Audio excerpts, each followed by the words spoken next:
Singapore's Prime Minister is calling for the strengthening of an ASEAN-led forum of major countries to mitigate big power rivalry in the region.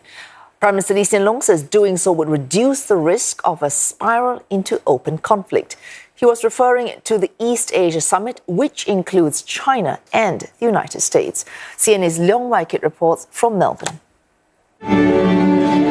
Hand in hand, in more ways than one. ASEAN are working together in areas of common interest, despite having different strategic situations and views, including on big power rivalry. Singapore Prime Minister Lee Hsien told a meeting of leaders that this has been the bloc's long-standing aim. Speaking to reporters later, he said Australia is well positioned to complement the efforts. It affects them because there's a lot of business with this region. It affects their security because if anything goes wrong in Southeast Asia or in Asia, that's going to impact on Australia. Australia has vowed to support ASEAN, especially in the next phase of ties. Apart from boosting partnerships in trade, investment and clean energy, it's also pumping in more funding for maritime cooperation. Mr. Lee says such engagement is welcome.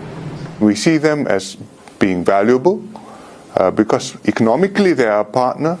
Strategically, they are very close to the United States. They are allies of the United States. And to have them part of our regional cooperation helps to keep this region open and to involve more parties with an interest in the stability and prosperity of Asia.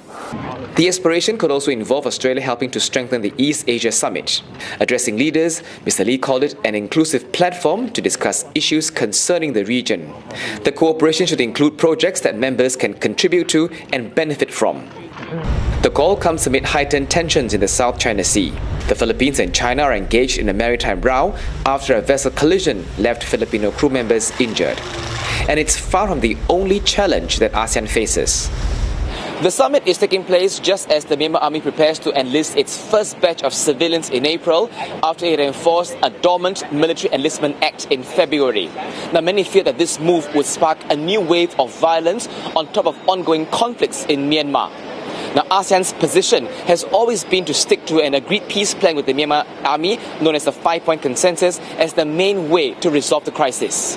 PM Lee says the situation in Myanmar has worsened, but the bloc is set up to move forward even if members and partners have different approaches to issues. Australia, for instance, has downgraded diplomatic ties and slapped targeted sanctions on Myanmar's military. We have the 5-point consensus on ASEAN stand, which makes ASEAN stand clear. And we also have an arrangement which allows ASEAN to continue to cooperate with many external partners, Australia, EU, America. They have different views with not quite the same position as us in ASEAN, but they can live with a 5-point consensus, and so our cooperation is not hindered. Foreign leaders, including Mr. Lee, were treated to the host's koala diplomacy during the summit. Singapore had its own taste of it about 9 years ago when Canberra loaned 4 furry envoys to the city-state. If this latest effort achieves similar outcomes, then the future for Australia and ASEAN is bright. Leong Wai Kit, CNA, Melbourne.